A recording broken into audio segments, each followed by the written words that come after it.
திமுகவை தூக்கி அடிப்போம். திமுக கட்சியை அகற்றுவது ஒன்றுதான் நமது இலக்கு என்று தொண்டர்கள் பணியாற்ற வேண்டும்.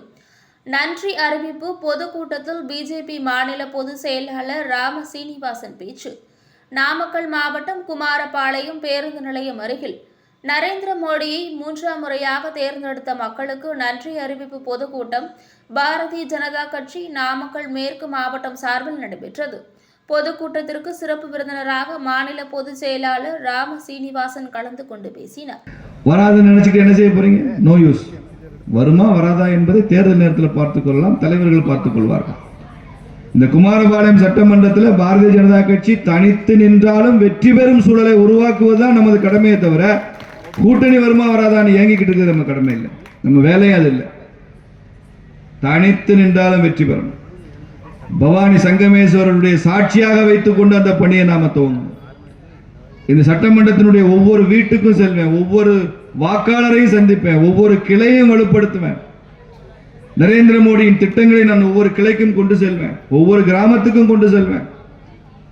அவர் விவசாயியோ, அவர் வர்த்தகரோ, ஒரு தொழிலதிபரோ, ஒரு பெண்ணோ, இளைஞர்களோ, புதியவர்களோ, வயதில் பெரியவர்களோ, அரசு ஊழியர்களோ யாராக இருந்தாலும் அவர்களை சந்திப்போம்.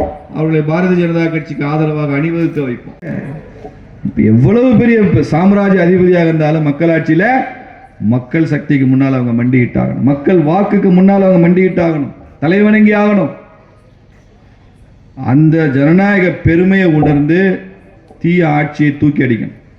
திமுகவை ஆட்சியிலிருந்து அகற்றுவது ஒன்றுதான் நமது இலக்கு என்று நாம் தொடர்ந்து பணியாற்றணும். 234 சட்டமன்றத்தில் நமக்கெல்லாம் நல் வாய்ப்பாக அப்படியெல்லாம் வழிநடத்துகிற தலைவர்கள் நமக்கு இந்த மேடையில் அமர்ந்திருக்கிறாங்க.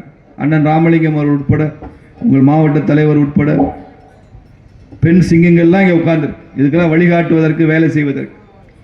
அதையெல்லாம் பயன்படுத்தி கொண்டு நாம் பாரதிய ஜனதா கட்சியை முன்னால் எடுத்து செல்வோம்.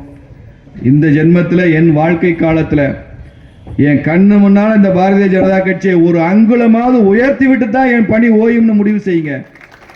வெற்றி நமக்கு கிடைக்கும். பாரத் மாதா கி.